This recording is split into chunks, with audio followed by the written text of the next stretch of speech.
Bonjour chers auditeurs et auditrices de Radio CHU, bienvenue dans votre émission Question Psy. Je suis Diana Oudon-Baïlac, psychologue, et je réponds à l'antenne au courrier que vous m'adressez à radio.chu@chu-bordeaux.fr ou sur la page Facebook de Radio CHU. Bonjour chers amis auditeurs et auditrices de Question Psy sur Radio CHU. Aujourd'hui, nous avons le courrier d'Anne-Laurence de Montussan qui nous explique. Mon compagnon et moi sommes ensemble depuis 24 ans.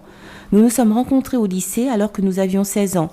Nous avons 3 grands-enfants qui ont maintenant quitté la maison. Nous avons eu, comme tous les couples, nos hauts et nos bas. Et je pensais jusqu'à il y a 2 semaines qu'il m'aimait et que nous étions heureux ensemble. Je ne suis pas du genre à fliquer mon compagnon et il ne m'est même jamais venu à l'esprit de fouiller dans son portable ou autre.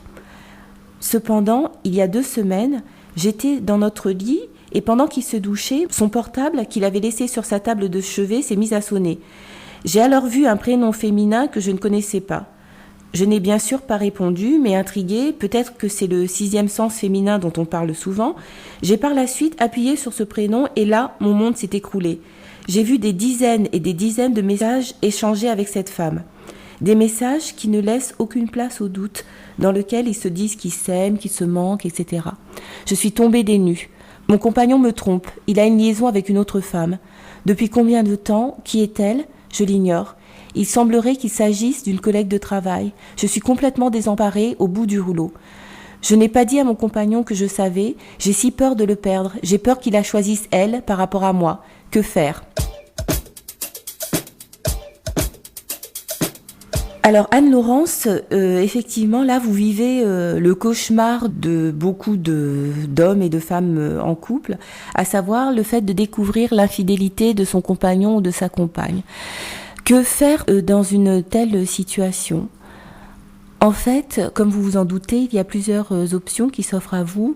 Vous me dites dans votre courrier que vous ne lui avez pas parlé jusqu'à présent parce que vous avez peur qu'il choisisse cette femme par rapport à vous. C'est une peur qu'on peut entendre, effectivement. Donc, si on suit cette logique-là, vous pourriez à ce moment-là décider de ne jamais confronter votre compagnon, de faire comme si vous n'aviez rien vu et puis continuer comme ça. Alors ça, c'est effectivement une option. Vous en doutez certainement, c'est pas celle que je choisirais en réalité, tout simplement parce qu'en réalité, vous avez découvert qu'il vous trompait. Donc dès lors, vous ne pouvez plus faire semblant de ne pas savoir, ou vous ne pouvez plus faire comme si vous ne saviez pas, parce qu'en fait, vous savez. Donc ce que je vous conseillerais de faire en réalité, ce serait tout d'abord de bien réfléchir à la manière dont vous allez aborder les choses avec lui. Et la manière dont vous allez aborder les choses dépend grandement du degré de confiance que vous avez l'un dans l'autre et également de la qualité de votre relation. Je m'explique. Est-ce que vous parlez facilement, votre ami et vous? Est-ce que comment dire, même s'il a été infidèle, est-ce que l'honnêteté est quelque chose qui prime? Est-ce que le dialogue est quelque chose qui prime dans votre couple?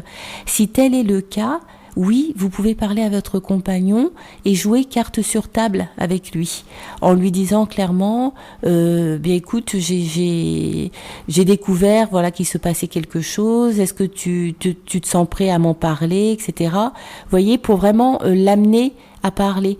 Et je trouve que la solution qui serait la plus efficace, me semble-t-il, ce serait avant de jouer carte sur table, de manière ouverte comme ça, ce serait de lui demander comment il se sent, lui, dans votre couple, parce que ça fait tout de même 24 ans que vous êtes ensemble, et on peut penser qu'il y ait une certaine lassitude qui se soit installée. Vos enfants sont partis, donc ça, ce sont des moments qui peuvent être aussi difficiles pour un couple. On parle souvent du syndrome du nid vide pour la maman, mais ça existe aussi pour les papas. Ça peut être compliqué pour eux de voir que leurs enfants sont partis. Ils peuvent eux aussi ressentir un sentiment d'inutilité. Donc je vous invite vraiment à discuter de ça avec votre compagnon, lui demander comment il se sent, quels sont les projets qu'il a dans le futur, est-ce qu'il se sent bien avec vous, est-ce qu'il a des choses par exemple à entre guillemets à vous reprocher, des choses qu'il aimerait voir changer chez vous, par exemple. Et puis, si effectivement votre compagnon, vous sentez qu'il s'ouvre vraiment à vous, qu'il fait preuve d'honnêteté, que voilà, qu'en ce moment il se sent pas forcément très bien, vous pouvez lui dire, écoute, moi je t'en parle vraiment à cœur ouvert de tout ça. J'ai découvert que tu correspondais avec une fille. Je l'ai découvert de manière tout à fait fortuite. Et puis j'aimerais qu'on puisse en parler. J'aimerais savoir ce qu'elle représente pour toi. Est-ce que c'est juste une passade ou est-ce que c'est quelqu'un dont tu es tombé réellement amoureux? Auquel cas, qu'est-ce qu'on fait? Qu'est-ce que tu envisages de faire toi? Vous voyez, ça pourrait être un moyen de parler des choses. Et il est fort à parier que votre compagnon vous dise j'ai eu envie d'avoir cette liaison pour me changer un petit peu les idées, pour me prouver que j'étais pas vieux, etc., que je pouvais encore plaire.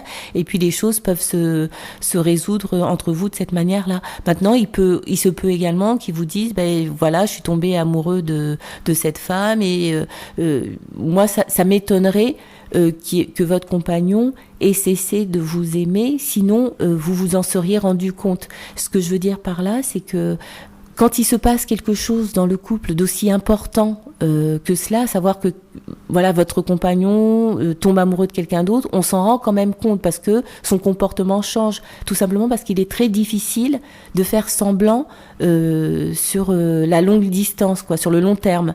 Donc vous auriez vu nécessairement qu'il aurait été plus distant avec vous, plus agressif, moins sympathique, plus irascible. Et là, apparemment, de ce que vous me dites, en tout cas, ça ne semble pas être le cas. Donc il se peut que cette infidélité soit juste une petite incartade, une petite distraction qui s'est octroyée. Donc ça vaut le coup, me semble-t-il, Anne-Laurence, de discuter de ça avec lui et de ne pas avoir peur des réponses qu'il peut vous donner pour que vous puissiez éviter de vivre dans un faux semblant. Et lui et vous, en tout cas.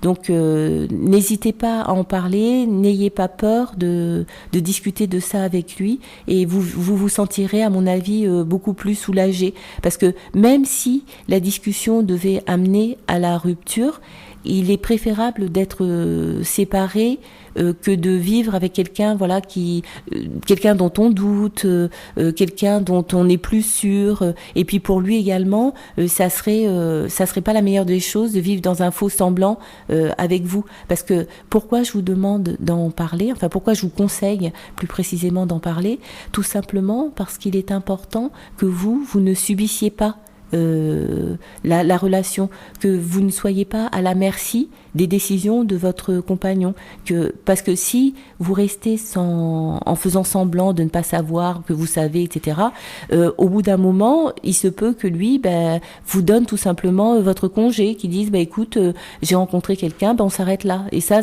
n'est pas agréable à vivre et ça n'est pas acceptable pour vous. C'est la raison pour laquelle je vous invite vraiment à prendre les devants, à en discuter très calmement avec votre compagnon, très sereinement, et ensuite prendre ensemble les décisions par la suite qui s'imposent. Merci de votre confiance, Anne-Laurence.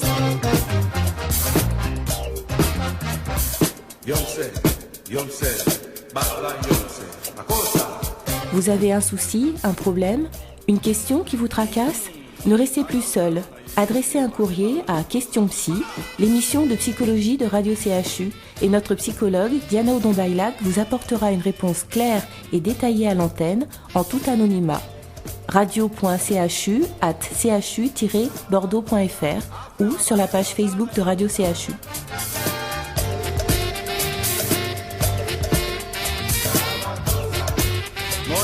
Cameroun,